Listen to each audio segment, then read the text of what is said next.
آج ہم جس موضوع پر بات کر رہے ہیں وہ شاید ہر اس انسان کے دل کے بہت قریب ہے جو اپنی زندگی میں ایک بڑی ایک حقیقی تبدیلی لانا چاہتا ہے۔ جی، اور سوال ہمیشہ یہی ہوتا ہے کہ شروعات کہاں سے کی جائے؟ بالکل۔ تو آج ہمارے پاس کئی آڈیو بکس اور موٹیویشنل ویڈیوز کے ٹرانسکرپٹس ہیں، جیسے audio book zone, mindset audio books mastery اور نیپولین ہل کے کچھ خیالات بھی۔ اور ان سب میں ایک دھاگا مشترک ہے۔ اور وہ کیا ہے؟ وہ یہ ہے کہ جب تک جیت نہ جاؤ خود پر توجہ دو۔ واہ! تو آج ہمارا مقصد صرف ان ذرائع سے نکات نکالنا نہیں ہے، بلکہ ایک قابل عمل خاکہ بنانا ہے کہ یہ سفر آخر طے کیسے ہوتا ہے۔ اور یہ سفر ایک ایسی بنیاد سے شروع ہوتا ہے جو سننے میں تھوڑی کہہ لیں کہ سخت لگتی ہے، لیکن تمام ذرائع اسی پر متفق ہیں کہ یہی سب سے بڑی سچائی ہے۔ اور وہ سچائی کیا ہے؟ وہ یہ ہے کہ آپ کو بچانے کوئی نہیں آئے گا۔ کوئی ہیرو نہیں، کوئی نجات دہندہ نہیں، کوئی باہر سے آ کر آپ کے حالات نہیں بدلے گا۔ یہ خیال پہلے تو انسان کو تنہا محسوس کراتا ہے، لیکن اصل طاقت یہیں سے شروع ہوتی ہے۔ یہ بات بہت گہری ہے، کیونکہ ہم سب کہیں نہ کہیں ایک امید لگائے بیٹھے ہوتے ہیں، ہے نا، کہ حالات خود بدل جائیں گے، کوئی مدد کر دے گا، قسمت ساتھ دے گی۔ جی، لیکن آپ کہہ رہے ہیں کہ یہ سوچ ہی ایک جال ہے۔ ایک ذریعہ تو اسے نفسیات کی ایک اصطلاح سے جوڑتا ہے، وہ لوکس آف کنٹرول۔ یہ کیا چیز ہے، ذرا سمجھائیں گے؟ بالکل، یہ بہت اہم نکتہ ہے۔ دیکھیں، جن لوگوں کا ایکسٹرنل لوکس آف کنٹرول ہوتا ہے وہ سمجھتے ہیں کہ ان کی زندگی باہر کی طاقتوں کے ہاتھ میں ہے، قسمت، دوسرے لوگ، حالات۔ اچھا۔ تو وہ ہمیشہ الزام لگانے کے لیے کوئی وجہ ڈھونڈ لیتے ہیں۔ صحیح۔ اس کے برعکس انٹرنل لوکس آف کنٹرول والے لوگ یہ مانتے ہیں کہ ان کی زندگی کے جو بھی نتائج ہیں وہ ان کے اپنے فیصلوں اور کوششوں کا نتیجہ ہے۔ تو تمام ذرائع کا نچوڑ یہ ہے کہ جب تک آپ کا کنٹرول باہر ہے، آپ ایک مسافر ہیں۔ بالکل۔ جسے زندگی کہیں بھی لے جا سکتی ہے۔ جس لمحے آپ اسے اندرونی بناتے ہیں، آپ ڈرائیور کی سیٹ پر آ جاتے ہیں۔ ایک آڈیو بک میں ایک کہانی تھی، ایک شخص کی جو ہر ناکامی کا الزام اپنے خاندان پر، معاشرے پر دیتا تھا، یہاں تک کہ وہ سب کچھ کھو بیٹھا۔ اور اس نے کہا، جب میں بالکل نیچے گرا تب مجھے احساس ہوا کہ نیچے دیکھنے کے لیے کوئی اور نہیں تھا، صرف میں تھا، اور تبھی میں نے اوپر دیکھنا شروع کیا۔ واہ! تو یہ ذمہ داری قبول کرنا پہلا قدم ہے۔ لیکن یہ تو ایک ذہنی کیفیت ہے نا؟ اس کیفیت کو حقیقت میں کیسے بدلا جائے؟ روزمرہ کی زندگی میں کیا کرنا ہوگا؟ جی، کیونکہ صرف سوچنا کافی نہیں۔ بالکل۔ تو ذرائع کہتے ہیں کہ یہ تبدیلی بڑی چھلانگوں سے نہیں آتی، یہ روزانہ کی بنیاد پر رکھی جانے والی چھوٹی چھوٹی اینٹوں سے آتی ہے۔ اینٹ بائی اینٹ۔ جی، اپنی مضبوط ترین شخصیت کی تعمیر ایک روزانہ کا کام ہے۔ اس میں کوئی چھٹی نہیں، کوئی وقفہ نہیں۔ ایک ذریعہ اسے بہت خوبصورتی سے بیان کرتا ہے کہ اگر آپ خود کو مضبوط نہیں بنا رہے تو آپ کمزور ہو رہے ہیں۔ زندگی میں کوئی درمیانی راستہ نہیں ہے۔ اور یہ مضبوطی آپ کہہ رہے خاموشی میں بنتی ہے۔ جی، جب کوئی نہیں دیکھ رہا ہوتا۔ یہ بات بہت دلچسپ ہے، کیونکہ آج کل تو ہر کوئی اپنی جد و جہد کو بھی دکھانا چاہتا ہے، تو یہ خیال تو بالکل ہی الٹ ہے۔ لیکن یہ چھوٹی اینٹیں ہیں کیا؟ کوئی ٹھوس مثالیں ہیں؟ مثالیں بہت عملی ہیں، جیسے سوشل میڈیا پر 1 گھنٹہ ضائع کرنے کے بجائے وہی 1 گھنٹہ کوئی کتاب پڑھنے پر لگا دیں۔ بہانے بنانے کے بجائے صرف 15 منٹ کی ورزش کر لیں۔ اچھا۔ باہر کا غیر صحت بخش کھانا آرڈر کرنے کے بجائے گھر پر کچھ سادہ سا بنا لیں۔ یہ فیصلے خود میں چھوٹے لگتے ہیں، لیکن یہاں کمپاؤنڈنگ کا اصول لاگو ہوتا ہے۔ یعنی روزانہ کی بہتری۔ بالکل، اگر آپ روزانہ صرف 1% بہتر ہوتے ہیں تو سال کے آخر تک آپ 37 گنا بہتر ہو چکے ہوتے ہیں۔ تو آپ ایک قلعہ تعمیر کر رہے ہیں، اینٹ بہ اینٹ، خاموشی سے۔ لیکن آج کی دنیا اس قلعے پر مسلسل گولہ باری کر رہی ہے، خلفشار، شور، لوگوں کی رائے۔ اس حملے سے کیسے بچا جائے؟ آپ نے بالکل صحیح پکڑا۔ آج موقع کی نہیں، توجہ کی کمی ہے۔ صحیح۔ ذرائع اس خلفشار کو 2 حصوں میں تقسیم کرتے ہیں۔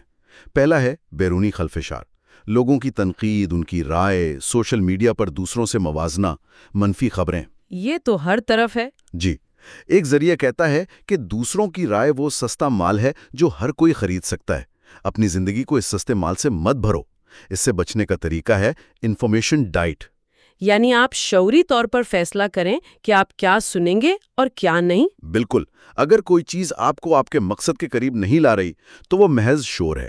لیکن کیا یہ بیرونی خلفشار جیسے سوشل میڈیا دراصل ہمارے اندرونی خلفشار کی ہی ایک علامت نہیں؟ مطلب کیا ہم خود کو اپنے ہی خیالات سے بھٹکانے کے لیے اسے استعمال نہیں کرتے؟ یہ ایک بہترین نکتہ ہے اور ذرائع اس سے پوری طرح متفق ہیں۔ کیونکہ اندر کا شور اکثر باہر کے شور سے زیادہ اونچا ہوتا ہے۔ اور کہیں زیادہ مہلک بھی۔ خود پر شک، ناکامی کا خوف، حد سے زیادہ سوچنا، یہ وہ اندرونی آواز ہے جو آپ کو پہلا قدم اٹھانے سے روکتی ہے۔ اس کا ایک ہی علاج ہے، عمل۔ ذرائع میں سے ایک بہت عملی حکمت عملی بتاتا ہے۔ جب بھی آپ خود کو شک یا بہانے میں گھرا پائیں تو صرف ایک بہت چھوٹا جسمانی قدم اٹھائیں۔ جیسے کہ؟ اٹھ کر ایک گلاس پانی پی لیں، 5 پش اپس کر لیں، اپنے کام کی میز صاف کر لیں۔ یہ چھوٹا سا عمل اس سوچ کے چکر کو توڑ دیتا ہے اور آپ کو عمل کی کیفیت میں واپس لے آتا ہے۔ تو اس تمام شور اندرونی اور بیرونی کا تریاق عمل ہے، لیکن عمل کرنا مشکل ہے، خاص طور پر جب آپ کو یقین نہ ہو کہ نتیجہ کیا نکلے گا۔ بہانے بنانا بہت آسان ہے، وقت نہیں ہے، وسائل نہیں ہیں، کل سے کروں گا۔ جی، یہ سب سے بڑا بہانہ ہے۔ ذرائع بہانوں کو انسان کا سب سے بڑا دشمن قرار دیتے ہیں۔ ایک آڈیو بک کہتی ہے جو شخص بہانے ڈھونڈتا ہے وہ موقع سے منہ موڑ لیتا ہے۔ تو اس عادت کو توڑا کیسے جائے؟ اس کا طریقہ یہ ہے کہ عمل کو کمال سے الگ کر دیا جائے۔ ہمارا مسئلہ یہ ہوتا ہے کہ ہم کامل شروعات کا انتظار کرتے ہیں، کامل منصوبہ، کامل وقت، کامل موڈ۔ بالکل۔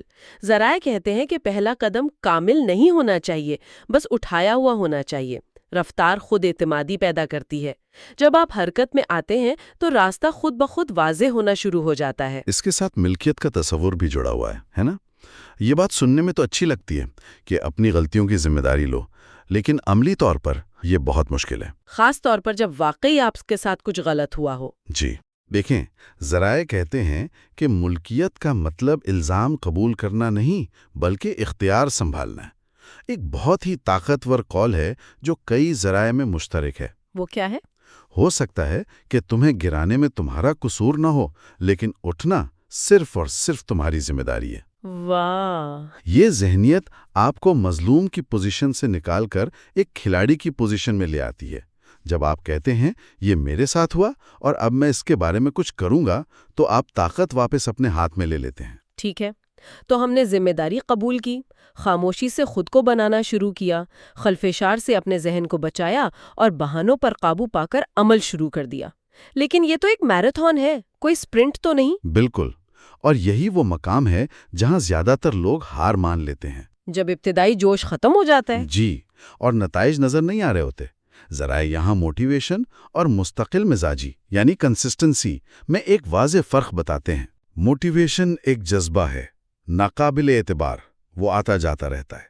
کامیابی کا انحصار مستقل مزاجی پر ہے جو ایک عہد ہے، مطلب ہر روز کام کرنا، چاہے دل چاہے یا نہ چاہے، چاہے موڈ ہو یا نہ ہو۔ جی، جیتنے والے وہ نہیں ہوتے جنہیں کبھی مایوسی نہیں ہوتی، بلکہ وہ ہوتے ہیں جو مایوس ہونے کے باوجود چلتے رہتے ہیں۔ اس مرحلے میں سب سے ضروری چیز عمل پر بھروسہ کرنا ہے۔ مجھے ایک جملہ بہت پسند آیا کہ نتائج نظر آنے سے بہت پہلے ترقی شروع ہو جاتی ہے۔ اس کی وضاحت کریں گے؟ یہ بہت اہم ہے۔ اس کی بہترین مثال ایک کسان کی ہے۔ جب وہ بیج بوتا ہے تو کئی ہفتوں تک زمین کی سطح پر کچھ نظر نہیں آتا۔ صحیح۔ ایک ناتجربہ کار شخص سوچے گا کہ محنت ضائع ہو گئی، لیکن زمین کے نیچے وہ بیج جڑیں پکڑ رہا ہوتا ہے، خود کو مضبوط کر رہا ہوتا ہے۔ یہ خاموش ترقی کا دور سب سے اہم ہے۔ تو ہماری روزانہ کی ورزش یا پڑھائی وہ جڑیں ہیں؟ بالکل، وہ آپ کو مضبوط بنا رہی ہیں۔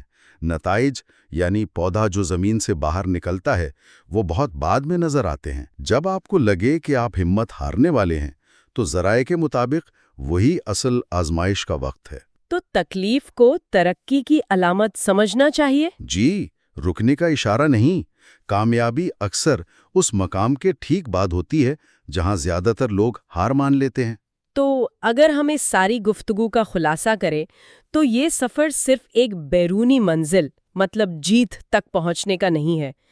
جیت تو شاید اس کا ایک بائی پروڈکٹ ہے۔ بالکل، اصل انعام تو وہ شخصیت ہے جو آپ اس عمل میں بنتے ہیں، ایک مضبوط، خود پر منحصر اور پرعزم انسان۔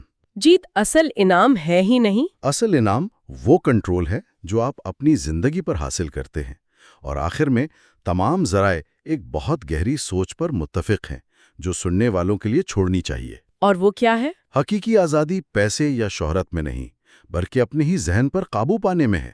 اپنی سستی سے آزادی، اپنے بہانوں سے آزادی اور اپنی خود ساختہ حدود سے آزادی ہی اصل کامیابی ہے۔ تو غور طلب سوال یہ ہے کہ کیا اصل جنگ بیرونی دنیا میں کوئی ٹرافی جیتنے کی ہے یا اپنے اندرونی نفس پر مکمل فتح حاصل کرنے کی؟